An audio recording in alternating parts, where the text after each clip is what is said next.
Can treasury bonds pay your rent? In Kenya, rent is one of the biggest household expenses, and sometimes it takes up as much as 50% of a family's income. But what if you could use your passive income to pay your rent?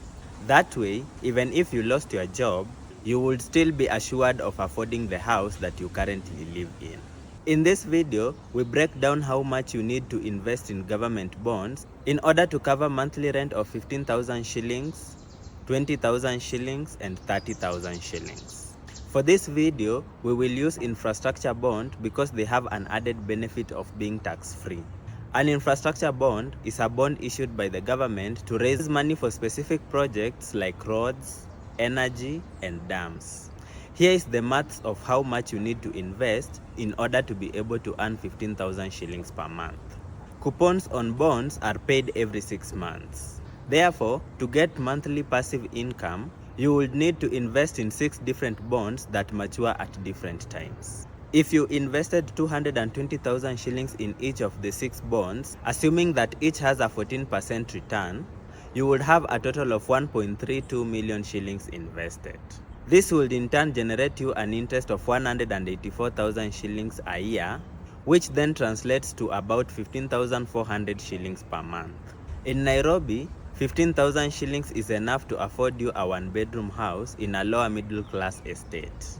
If you increased your investment to 300,000 shillings in each of the bonds, your total investment would come to 1.8 million shillings.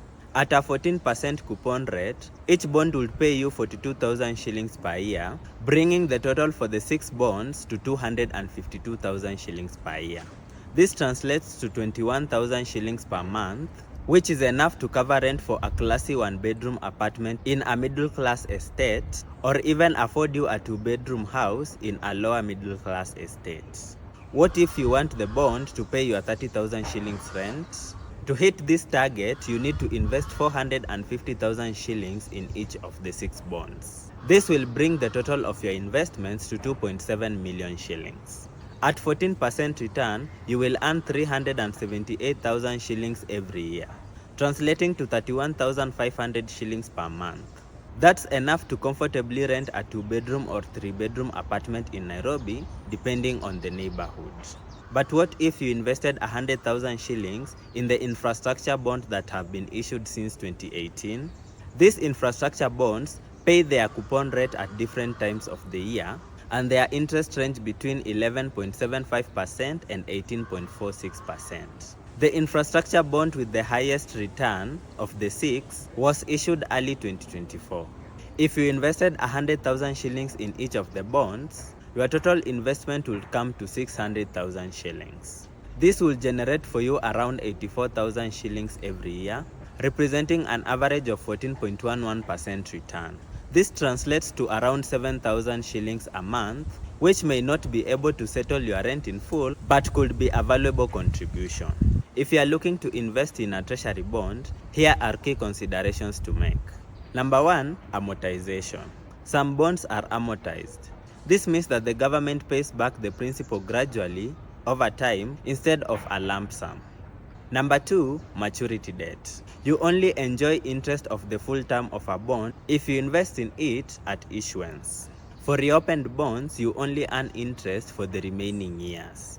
For example, if a 20-year bond is reopened after 5 years, you will only earn interest for the remaining 15 years. Number 3, wait for the payment key. Once your bid is successful, you need to wait for a payment key that will be sent to you through your CSD account. This tells you the exact amount you need to pay before you send the money. For more investment tips like this, we have partnered with 𝐊𝐬𝐡. 𝐊𝐬𝐡 is a free AI assistant on WhatsApp that can help you unlock investment opportunities, stay up to date with financial news, schedule meetings, and plan your meals. Click the link in our bio to try out 𝐊𝐬𝐡 today.